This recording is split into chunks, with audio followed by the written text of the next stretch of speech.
내가 알고 있는 영어 단어는 10개인데 말을 할 때는 두세 개밖에 사용을 못할 때 그때 그 갑갑함은 이루 말할 수가 없죠.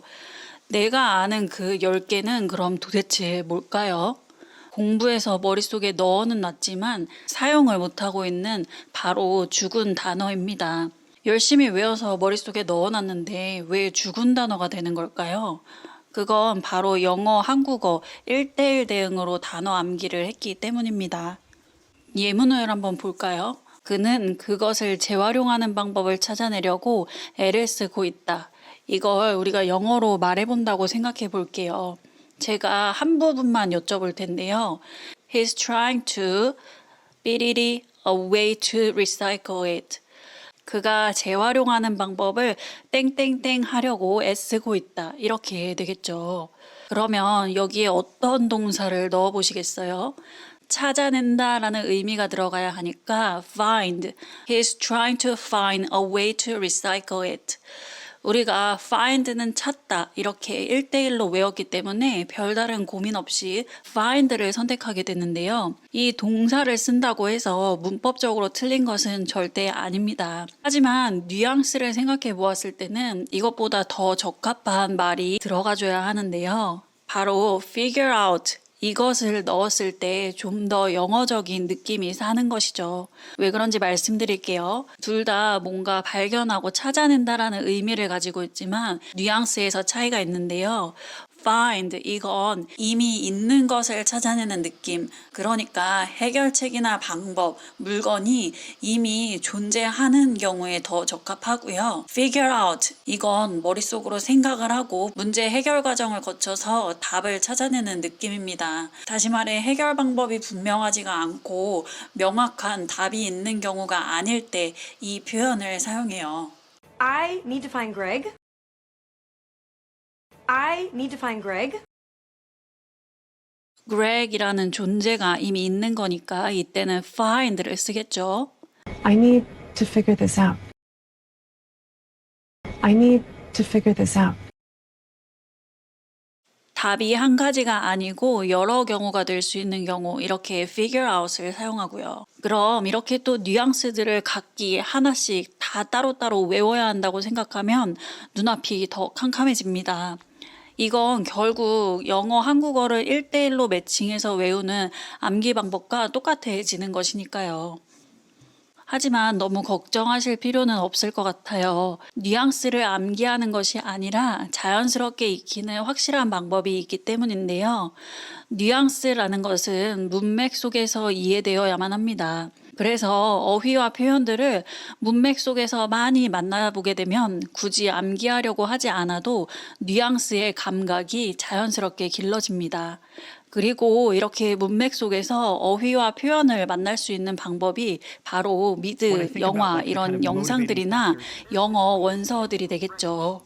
영어 영상이나 혹은 영어 원서를 읽으면서 영어 원어민들이 실제로 사용하는 어휘와 표현을 많이 접하시다 보면 그 언어에 대한 뉘앙스 감각이 자연스럽게 길러지게 됩니다. 그렇다면 우리가 영어 원서를 선택할 때 최근 노벨문학상을 수상하신 한강 작가님 책의 영어 버전 같은 책으로 시작을 해야 할까요? 영어가 아직 편하지 않으시고 어휘나 문법이 부족하다고 느끼고 계신 입장이라면 이런 성인 수준의 책으로 원서를 시작하실 경우 중도 포기할 확률이 너무나도 커집니다. 내 수준에 맞는 좋은 책은 어떻게 골라야 할까요? 만약 미국 도서관 협회가 인정한 책이라면 믿을만 하지 않을까요? 영어에 관심이 있으신 분들이라면 한 번쯤은 들어보셨을 뉴베리상. 매년 미국 도서관 협회가 수여하는 미국 아동 도서를 위한 문학상입니다.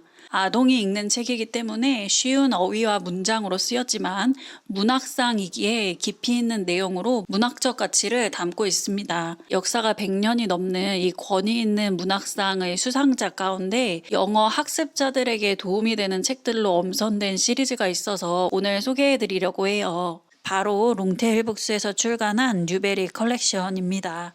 영어 수준과 원서 분량이 종합적으로 검토되어 있는 컬렉션입니다. 한 가지 레벨로만 구성된 것이 아니고 AR 지수 3.4에서 5.7까지, 렉사일 지수로는 490에서 1020까지 아주 다양하게 섞여 있는 점이 저는 좋더라고요. 영어가 초급이시거나 중급 초반 레벨이시라면 첫 단계부터 시작해서 점진적으로 레벨을 올려갈 수 있는 장점이 있고요. 영어 레벨이 중급 후반 레벨이시라면 조금 높은 난이도로 타이트하게 읽으시다가 좀 힘드실 때는 쉬운 레벨로 숨고르기 하시며 공백기 없이 원서 읽기 습관을 쌓는데 도움이 될 수 있을 것 같아요. 여기서 잠깐 AR 지수와 렉사일 지수에 대해 설명을 해드리자면 AR이나 렉사일 지수 모두 미국의 학교에서 독서 프로그램 시 참고하는 학생들의 독해 능력 관련 지수가 되겠고요. 숫자가 높을수록 읽기 난이도가 어려워진다고 봐주시면 될 것 같아요. 제가 오늘 이 컬렉션 중에 소개해드릴 홀스라는 이 책은 AR 4.6에 렉사일 660인 책인데요. AR 4.6이라는 건 미국 초등학교 4학년 6개월 수준, 렉사일 660은 미국 고학년 수준을 의미하고 있습니다. 특히 이 책은 국제중이나 특목고를 준비하거나 아니면 여기 재학 중인 학생들의 필독 도서라고 아주 잘 알려져 있더라고요. 제가 영상에서 자주 소개해드렸던 윈피키드 다이어리가 AR 5.2에 렉사일 950인 점을 참고해 주시면 살짝 낮은 읽기 레벨을 가지고 있다는 점 확인해 주세요. 오늘 소개해드리는 뉴베리 컬렉션은 단순히 영어 원서만 모아둔 컬렉션이 아니고 영어 공부를 서포트하겠다는 출판사의 강력한 의지가 담겨있는 책입니다. 일단 원서와 분권 가능하도록 이루어진 어휘집이 원서와 어휘집 이렇게 하나의 구성으로 이루어져 있는데요. 이 책이 참 친절하다고 느꼈던 이유가 바로 이것입니다.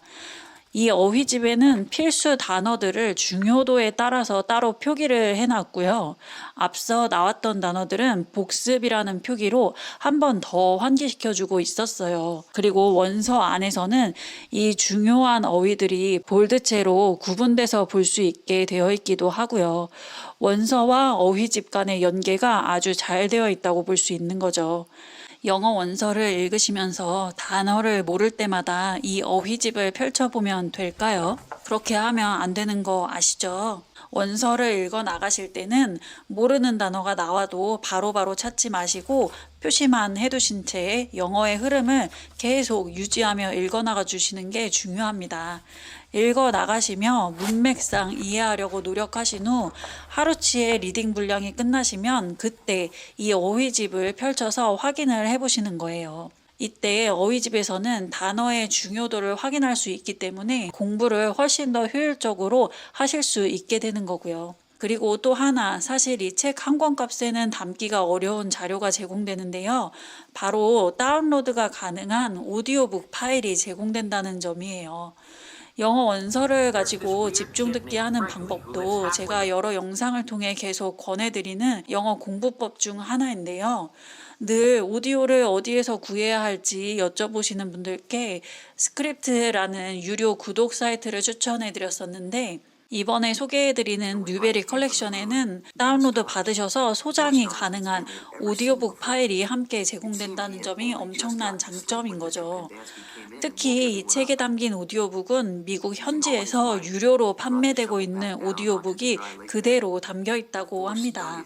원서로 돌아와서 제가 읽고 있는 이 책의 소개를 좀 더 해드릴게요. 한 소년이 억울한 누명을 쓰고 그린 레이크 캠프라는 곳에서 매일 구덩이를 파게 되는 이야기를 담고 있습니다. 겉으로는 단순한 노동처럼 보이지만 이 캠프에 감춰진 비밀과 소년의 과거가 서로 얽히며 읽어나갈수록 퍼즐이 착착 맞아떨어지는 이 느낌, 읽어보시면 이게 이렇게 꿰맞춰진다고 하실 거예요. 영화로도 제작될 만큼 전 세계적으로 사랑받았던 작품입니다. 이 책에서 한 문장 함께 읽어볼게요. Stanley kept digging. His hole was almost up to his shoulders, although it was hard to tell exactly where ground level was because its dirt piles completely surrounded the hole. 스탠리가 주인공이죠. 스탠리가 kept 뭘 계속 유지한 거죠. digging, 구덩이 파는 걸 계속 한 거예요. His hole was, 그의 구덩이는 almost up to, 거의 up, 여기서 up을 위로라고 하지 마시고 up이라는 건 어디 아래에서 쓱 올라와서 어떤 위치까지 딱 고정되는 이런 이미지를 상상해 주시면 되는데요. 그래서 어디 위치까지 고정되는 거냐 하면 up to his shoulders, 그의 어깨까지, 이 구덩이의 깊이가 거의 그의 어깨까지 왔다는 거죠. Although 비록 뭐뭐일지라도 it was hard to tell, 좀 말하기는 어렵대요. Exactly, 정확하게 말하기는 어렵다네요. 뭘 말하기가 어렵냐면 where ground level was, 지상 레벨이 어딘지는 정확히 말하기는 어려울지라도 근데 왜 말하기가 어렵냐면 because his dirt piles, 그의 흙 더미가 completely, 완전히 surrounded the whole, 구덩이를 둘러싸고 있는 거죠. 그러니까 구덩이를 파면 흙이 나오는데 그 흙 더미가 구덩이 주변에 쌓인 거예요. 그래서 땅의 레벨, 지상의 레벨이 어디인지는 말하기가 좀 어렵더라도 구덩이의 깊이가 거의 어깨까지는 왔다라는 거죠. 영어의 기초 체력을 올리기 위해서 영어 원서를 통해 영어 노출 환경을 만들어 주세요. 문맥 속에서 이해한 단어들은 우리 뇌에 훨씬 더 잘 각인되고, 그리고 비슷한 상황을 맞닥뜨리시거나 아니면 이런 상황을 내 머릿속으로 상상해보며 이 어휘를 이용해서 말을 해보시면 그 어휘는 여러분 머릿속에서 죽은 어휘가 아니라 내가 필요할 때 말할 수 있는 살아있는 어휘로 변하는 경험을 하실 수 있으실 거예요. 오늘도 저와 함께 끝까지 영어 공부해 주셔서 감사드리고요. 오늘 내용이 도움될 것 같은 지인들에게 이 영상을 공유해 주세요. 지금까지 영어 키이스였습니다.